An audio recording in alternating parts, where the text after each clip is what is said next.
अस्सलाम वालेकुम क्लास, कैसे हैं आप सब? उम्मीद है आप सब ठीक होंगे। आज का हमारा टॉपिक है वेरिफिकेशन। वेरिफिकेशन यानी किसी भी चीज़ की वेरिफिकेशन करना, उसे वेरीफाई करना कि वो चीज़ या एसेट हमारा वेरीफाइड है या नहीं। फॉर एग्जांपल हम जो इसमें वेरिफिकेशन पढ़ने लगे हैं वो किसी एसेट्स के हवाले से पढ़ने लगे हैं। उसकी डेफिनेशन हम देखते हैं कि verification is a process to verify the ownership. यानी वेरिफिकेशन क्या है? Is a process to verify ownership, यानी वेरीफाई करना ownership, valuation and existence of a particular assets और लायबिलिटीज। यानी उसके existence of a particular assets, यानी एसेट्स के एग्जिस्टेंस को और उसकी लायबिलिटीज को वेरीफाई करना। यहाँ पर जो हम डेफिनेशन यूज कर रहे हैं एज अ एसेट्स, यानी एसेट्स की डेफिनेशन या किसी असासी की डेफिनेशन यूज कर रहे हैं, एज अ डेफिनेशन यूज किया जा रहा है। इसके कुछ ऑब्जेक्टिव्स हैं, किसी भी चीज को वेरीफाई करने के लिए कुछ ऑब्जेक्टिव्स हैं।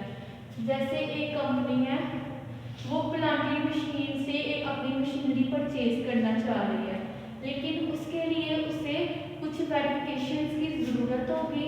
कुछ वेरिफिकेशन यानी उसके ऑब्जेक्टिव्स की ज़रूरत होगी। वो आज हम देखते हैं कौन कौन से हैं। जैसे कि ऑथराइजेशन चेक करना, वैल्यूएशन चेक करना, एग्जिस्टेंस चेक करना, कॉस्ट चार्जेस चेक करना, कॉस्ट चेक करना, ओनरशिप चेक करना और डिस्क्लोजर चेक करना। ये सब क्यों किया जाता है? क्योंकि एक कंपनी जब किसी से प्लांटेड मशीनरी परचेज करना चाहे, कोई कंपनी है वो मशीनरी दे देती है, तो उसे प्लांटेड मशीनरी परचेज करना चाहे तो उसके लिए इन सब चीज़ों का होना, इस सब चीज़ों की वेरिफिकेशन करना बहुत ज़रूरी है। अब देखते हैं कि कौन कौन से हमारे ऑब्जेक्टिव्स हैं। ऑब्जेक्टिव सबसे नंबर 1 हमारा ऑब्जेक्टिव है cost. Cost of assets to the attended, यानी कॉस्ट, यानी कॉस्ट बतानी है हमने एंटिटी की कि उसकी कॉस्ट क्या है, एसेट्स की जो हम परचेज करना चाह रहे हैं उसकी कॉस्ट क्या है। ऑथराइजेशन, एसेट्स आर ऑथराइज्ड और नॉट, यानी जो कंपनी परचेज करना चाह रही है अपने जो एसेट्स मशीनरी के, वो ऑथराइज्ड है या नहीं। यानी कंपनी चेक करेगी जो मैं एसेट्स परचेज कर रही हूँ वो ऑथराइज्ड है या नहीं। देन है वैल्यूएशन। वैल्यूएशन यानी accuracy of valuation of assets, यानी एक्यूरेसी फाइंड करना।